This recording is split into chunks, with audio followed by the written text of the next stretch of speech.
Kali ni raya keempat kita dah terus travel. Okay, ya. Kali ni kita nak ke Kunming, China. Okay, ni first time Bella pergi China. Sekarang ni pukul 12.30 tengah malam. Sekejap lagi flight pukul 2 pagi. Macam biasa, sebelum naik flight makan dulu. Walaupun sekejap lagi atas flight dah ada makanan.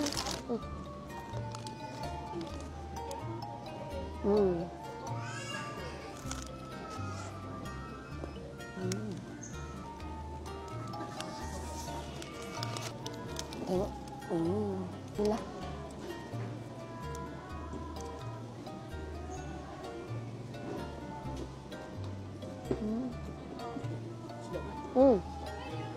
Okay, sekarang ni kita dah ada dekat gate. Dan dia dah pukul 2.10 pagi. So, jom kita tunggu nak boarding. Kita berlepas ke Guangzhou. Kita pergi Guangzhou dulu. Lepas tu baru kita akan ambil flight ke Kunming.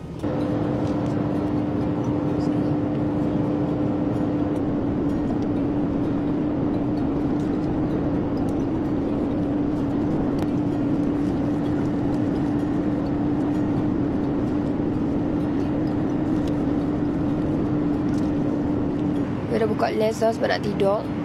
Jom tidur guys. Bella pula beli 3 seat. Cik, nampak? Tak ada siapa sebelah Bella. Jom tidur dulu guys. Cik, wah berlakon tu. Okay guys, bye. Jumpa dekat China. Kita dah sampai dekat Guangzhou punya airport. Kita nak transit ke Kunming pula. So ni kita dah ada dekat Kunming.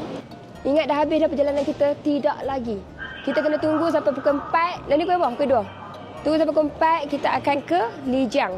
Kita akan naik train 4 jam lagi. Aku dah 24 jam macam ni. Sebabkan kita punya train lambat lagi, kita main makan tahun ni dulu. Kalau hampa ada dekat airport Kunming ni, ni lah satu-satunya restoran halal dekat dalam ni.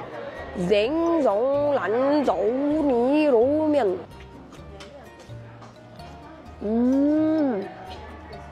Sedap ni. Sedap ni.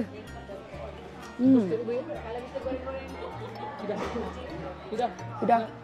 Portion dia besar weh untuk RM30. Memang untung lah. Ya Allah, dia tak nak putus lah.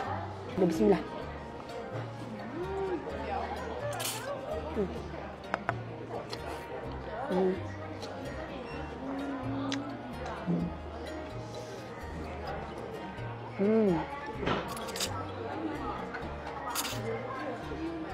Dia punya daging.